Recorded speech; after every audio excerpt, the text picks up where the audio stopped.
Bienvenidos y bienvenidas a su programa Monseñor Romero y la misión del Evangelio. Un programa que lleva dos objetivos: conocer a Monseñor Romero y estudiar la Sagrada Escritura con un juicio crítico desde la teología de la liberación. Cada día tendremos un encuentro con Monseñor Romero y con el Dios de Jesús.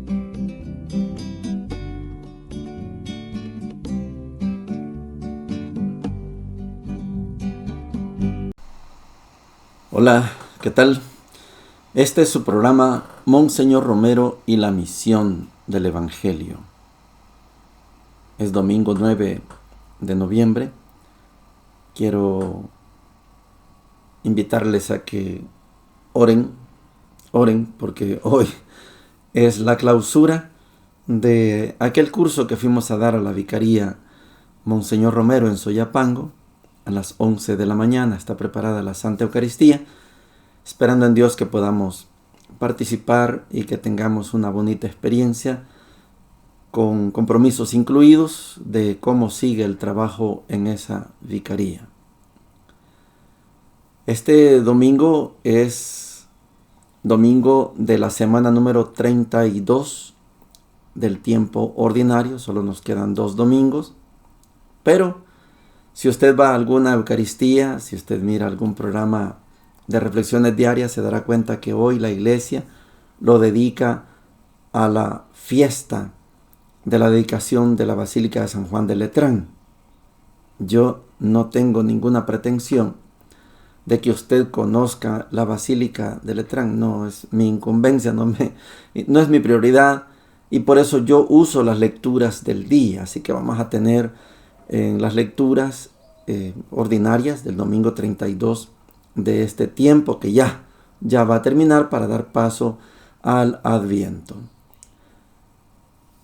Va a ser cruel lo que vamos a escuchar en las lecturas, es cruel, pero prefiero que tengamos esa lectura y no las de la Basílica de Letrán. En la primera parte también es cruel, porque Monseñor, evidencia en mano, como lo sabe hacer, presenta en esa misa única, como protesta por el asesinato del padre Octavio, presenta como evidencia el testimonio de uno de los testigos directos. Lo que les hablaba ayer de la evidencia. Yo estaba ahí. Es un testimonio duro, cruel, pero hay que escucharlo. De eso se trata en este programa. Por muy duro que sea, por muy cruel que sea, hay que escucharlo, para que no nos den garabato, para que no sigan dominando los llamados medios grandes, no grandes medios cuando tienen mérito, medios grandes de comunicación. Oigamos a Monseñor. Gracias a Dios contamos para reconstruir la verdad con el testimonio de muchos que sobreviven a la tragedia, llevados a la prisión de la Guardia Nacional. Y gracias a Dios entonces que no sucedió aquí con Octavio Ortiz lo que sucedió con nuestro pobre hermano Ernesto Barrera, cuyo único testigo que hubiera podido aclararnos la verdad fue asesinado por los mismos agentes de la seguridad, para dejar sin testigos aquel crimen oficial.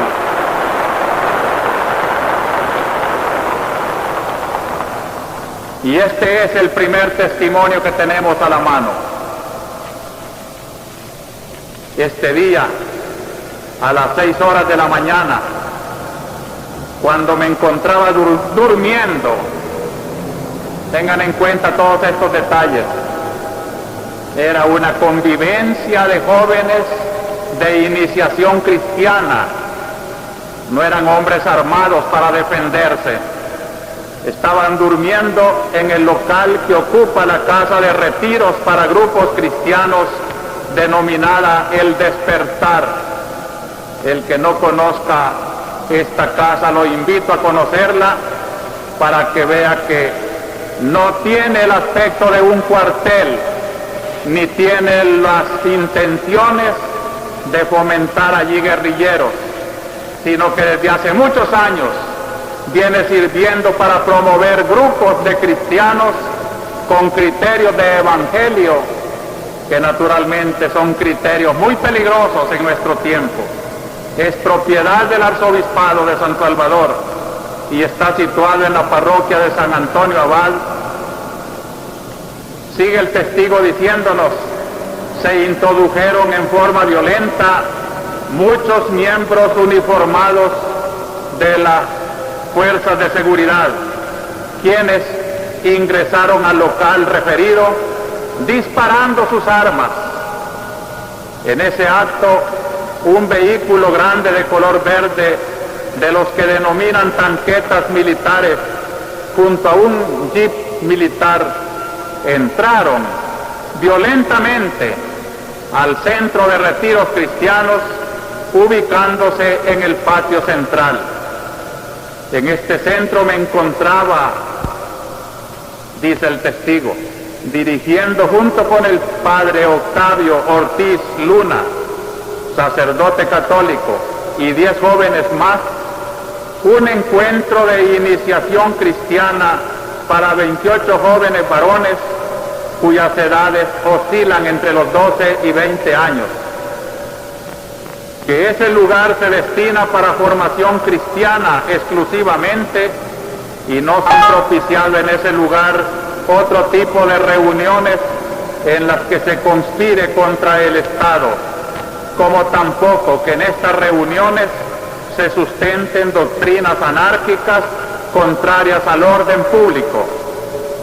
Que en ese cursillo denominado Encuentro de Iniciación Cristiana para Jóvenes, y el cual había sido iniciado el día viernes 19 a las 17 horas, se utilizaron libros de cancioneros católicos, instrumentos que allí se encontraban de tipo musical como guitarras, no existiendo en poder de ninguno de los participantes en dicho encuentro cristiano armas de ninguna clase.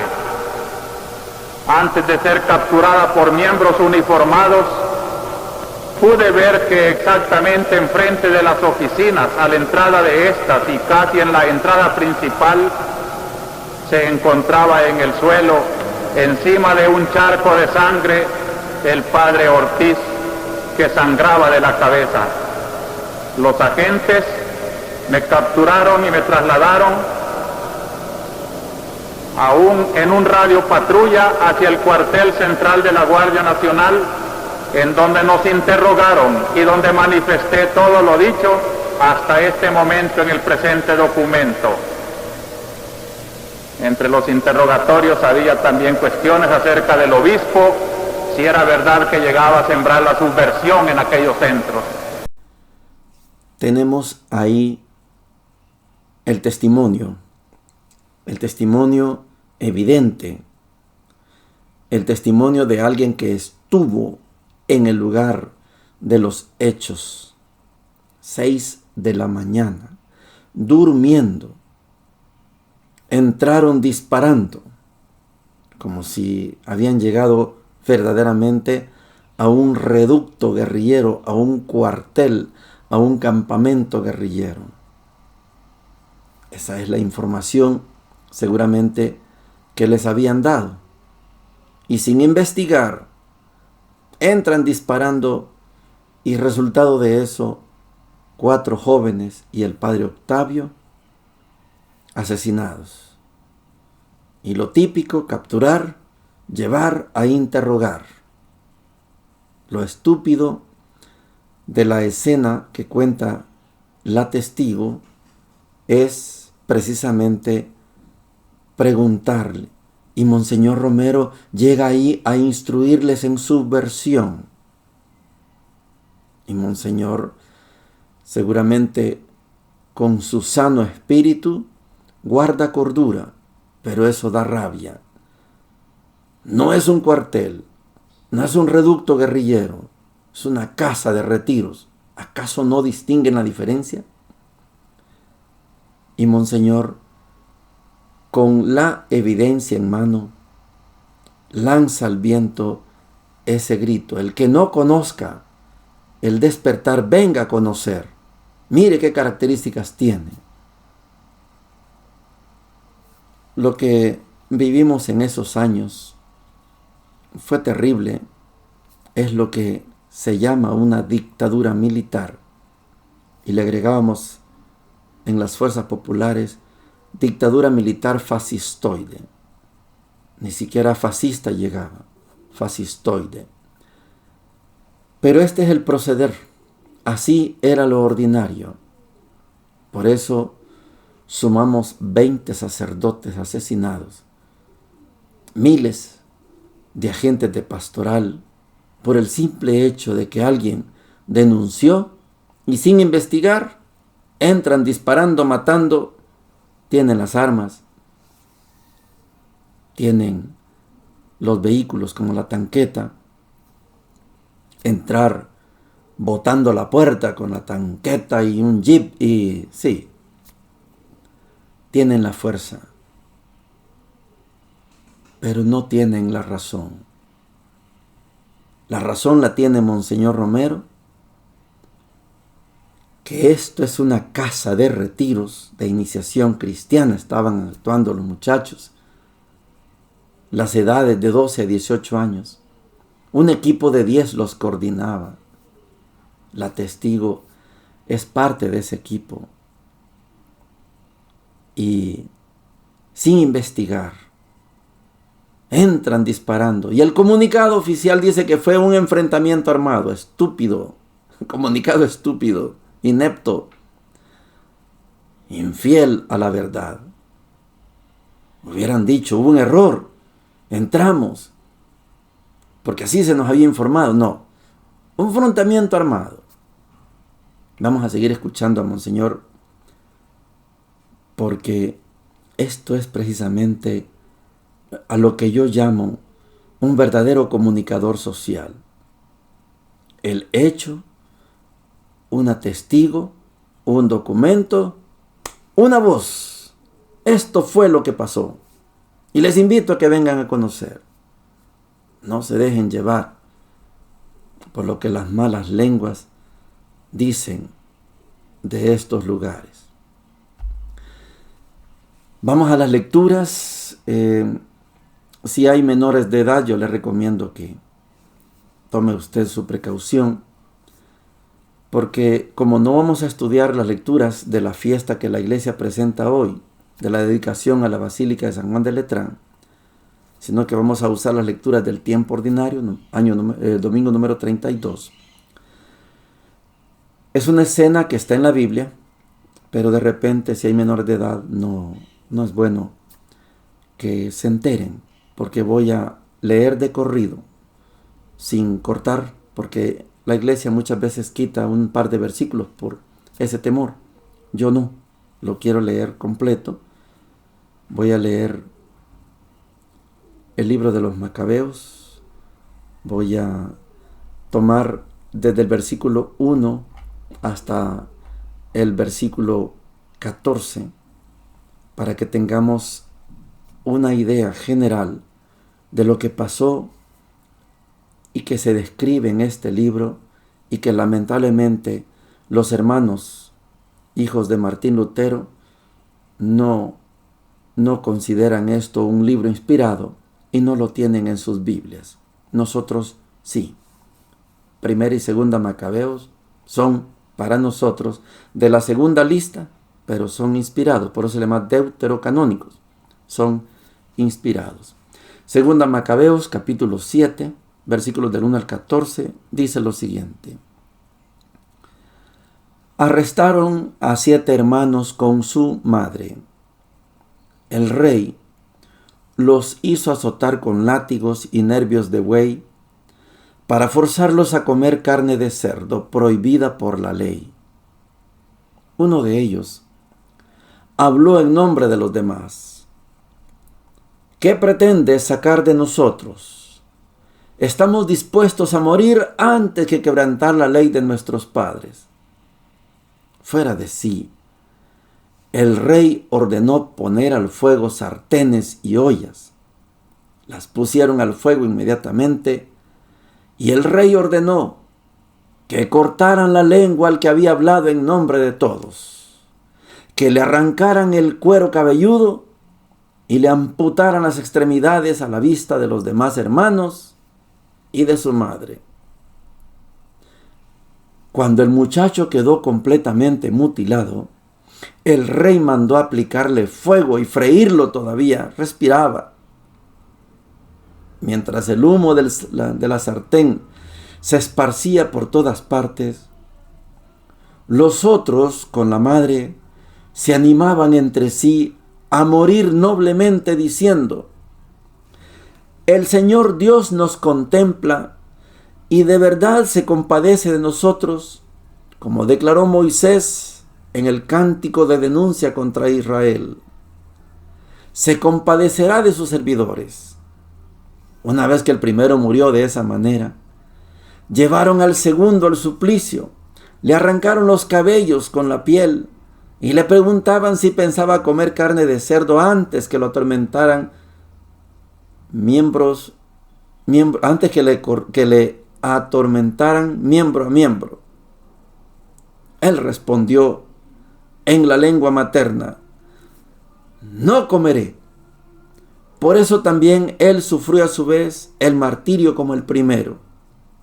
Y cuando estaba por dar su último suspiro, dijo: tú, malvado, nos arrancas la vida presente, pero el Rey del universo nos resucitará a una vida eterna, ya que nosotros morimos por su ley. Después se divertían con el tercero, invitado a sacar la lengua. Lo hizo enseguida y alargó las manos con gran valor y habló dignamente: de Dios las recibí y por sus leyes las desprecio. Espero recobrarlas del mismo Dios. El rey y su corte se asombraron del valor con que el joven despreciaba los tormentos.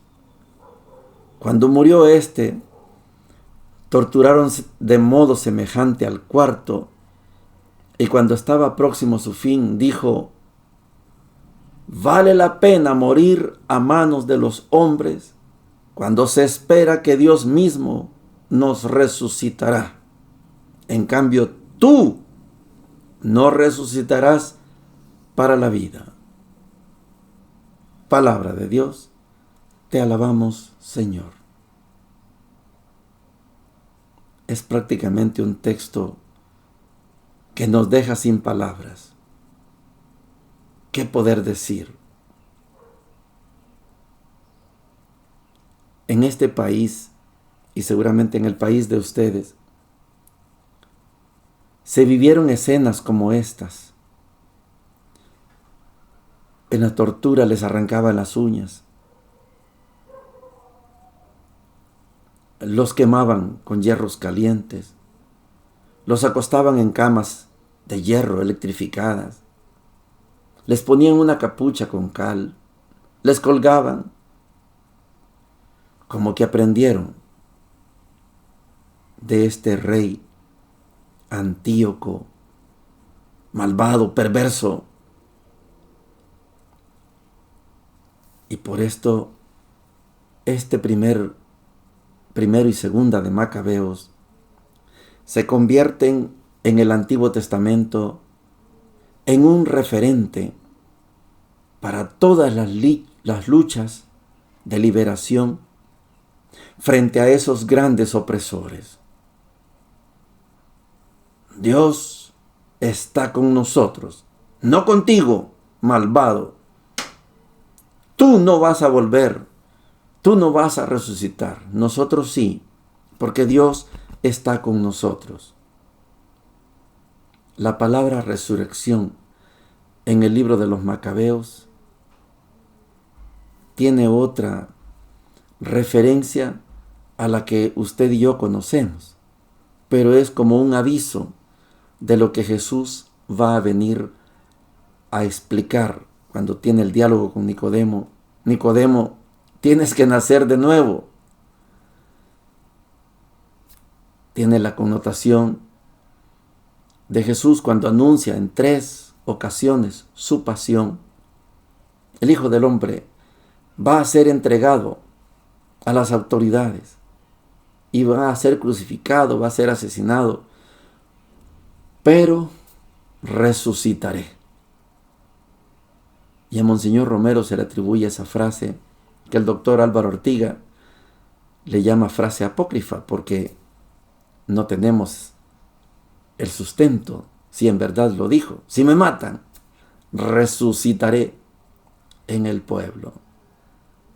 El segundo libro de los Macabeos es ejemplar. Las señales de tortura, por supuesto, no detienen a los hijos de Dios.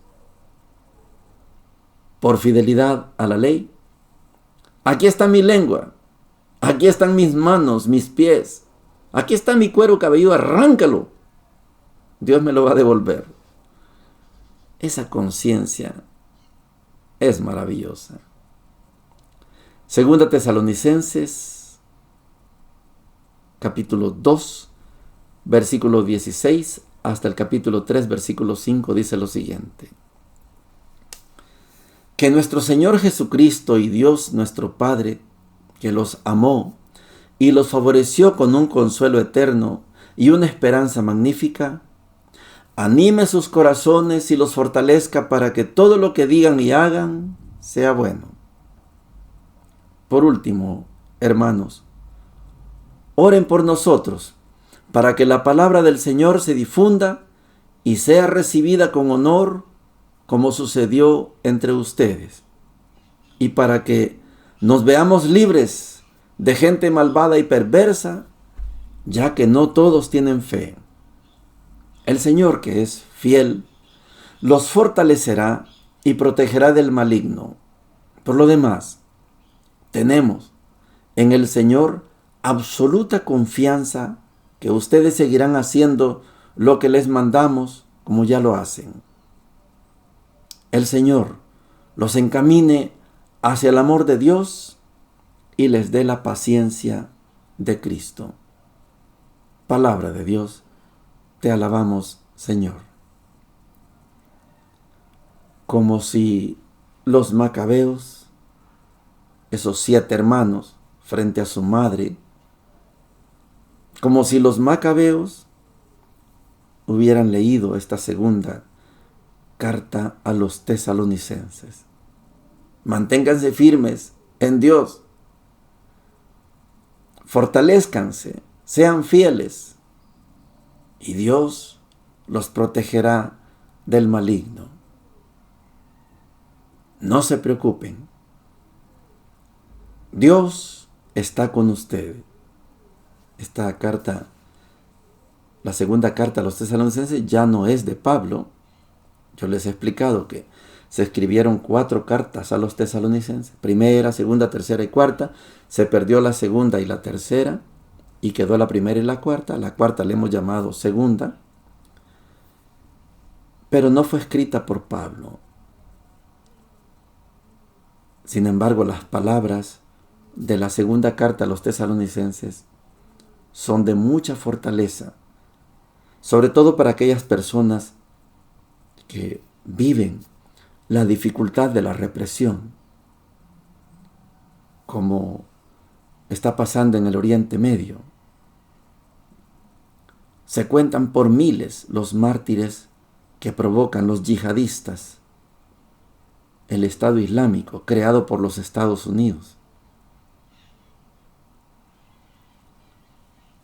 Y ahora sacrifican a muchísimos cristianos, no importa si son católicos, ortodoxos, protestantes, pero son por miles que se cuentan los mártires.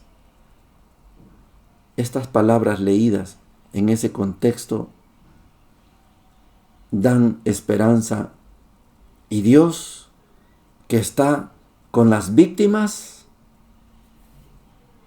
debe darles la liberación y la santidad a todos estos mártires, hombres y mujeres de allá, del Oriente Medio, donde ser cristiano es un delito, porque a fuerza de pistola, de fusil, hay que ser musulmán.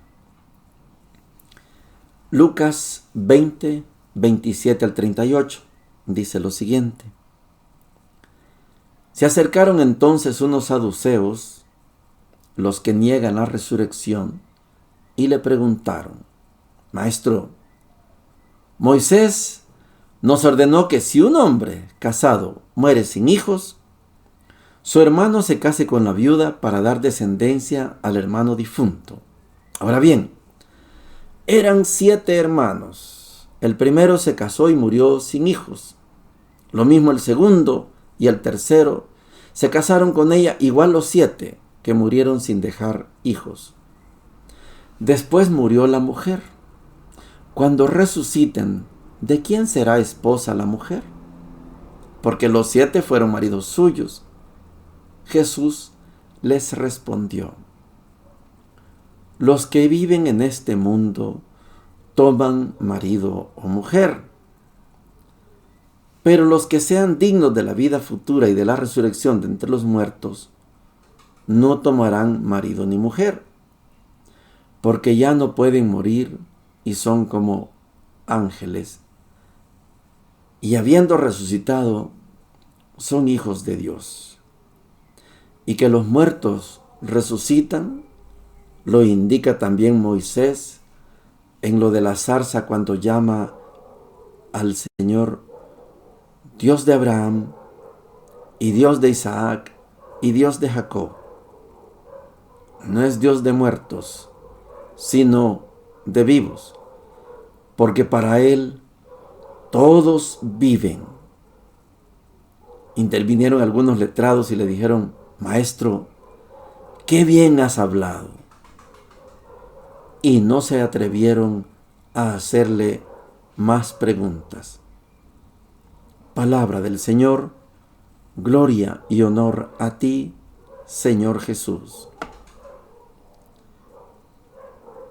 Es Lucas capítulo 20. Recuerde que este ha sido el año de Lucas. En los domingos hemos estado estudiando Lucas. Y nos quedan 2 domingos nada más.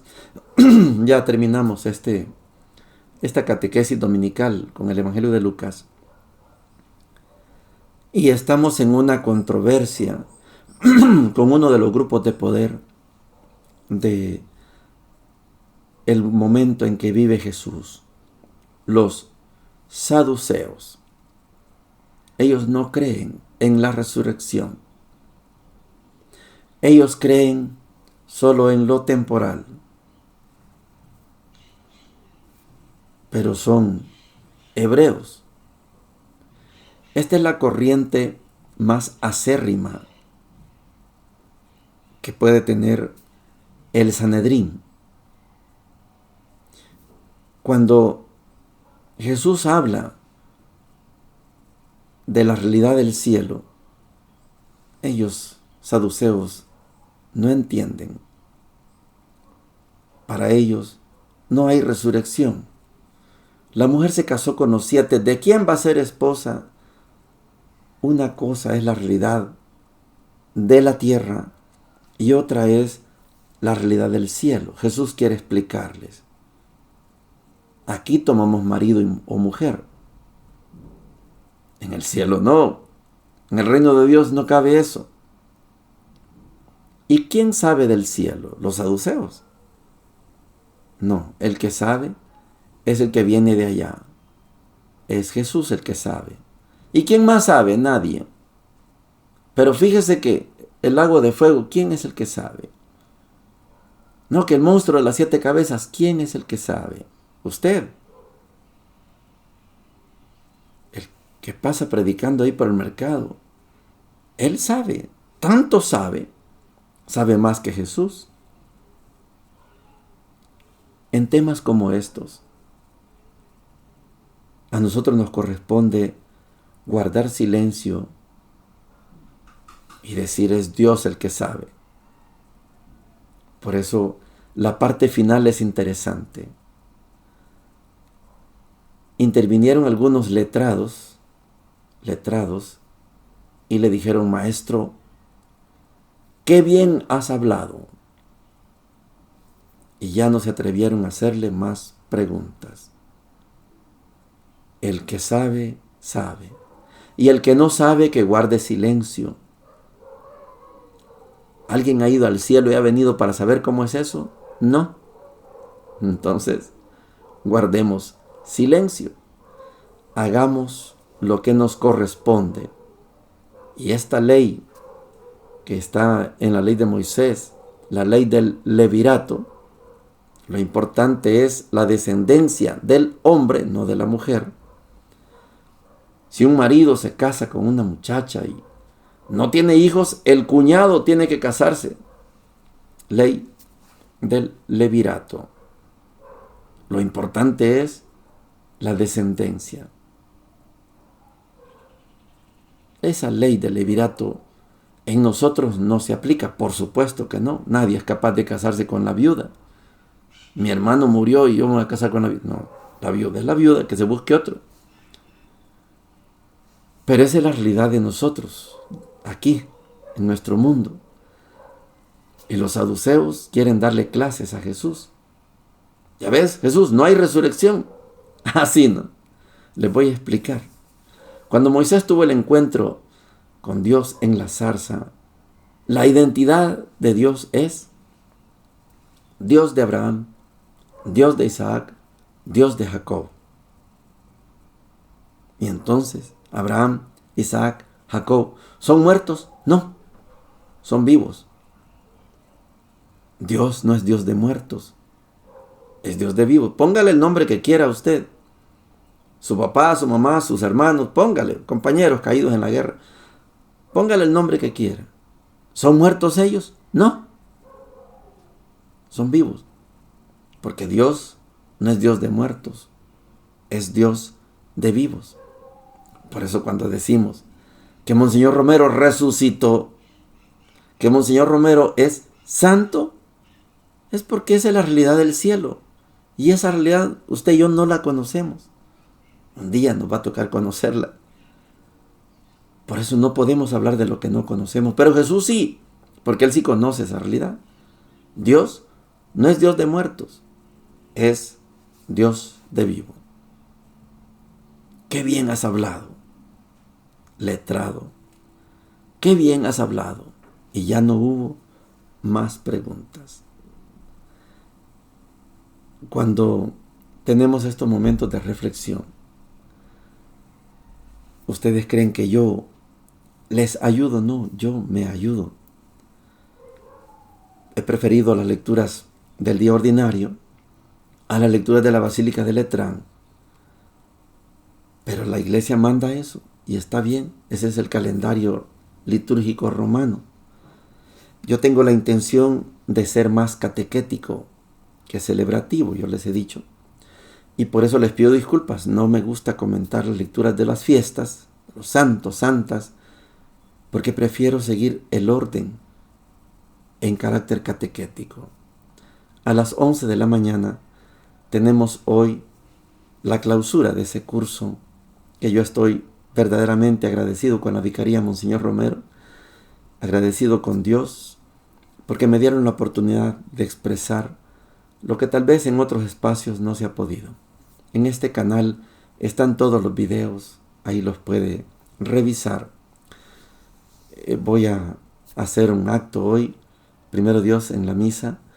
Quiero entregar un folletito como una ofrenda en la misa, porque logré finalizar un texto que se llama, en borrador todavía, pero que le he llamado La Semana Santa de Monseñor Romero. Es un folletito para mí muy especial, porque soy muy procesional. Me gustan mucho las procesiones. Y quise poner todo junto, de Domingo de Ramos a Domingo de Resurrección, los últimos 3 años de la vida de Monseñor Romero, algunos hechos notables. Eso se llama La Semana Santa de Monseñor Romero. Lo vamos a dar a conocer hoy en esta vicaría. Ojalá encontremos un modo para poderlo hacer llegar a todos los que ven este programa, y estoy a la orden para que podamos seguir, primero Dios, en esta catequesis de día a día con Monseñor Romero y con el Dios de Jesús en esta experiencia desde la teología de la liberación. Bendiciones para todos y para todas. Hemos presentado Monseñor Romero y la misión del Evangelio. Hasta la próxima.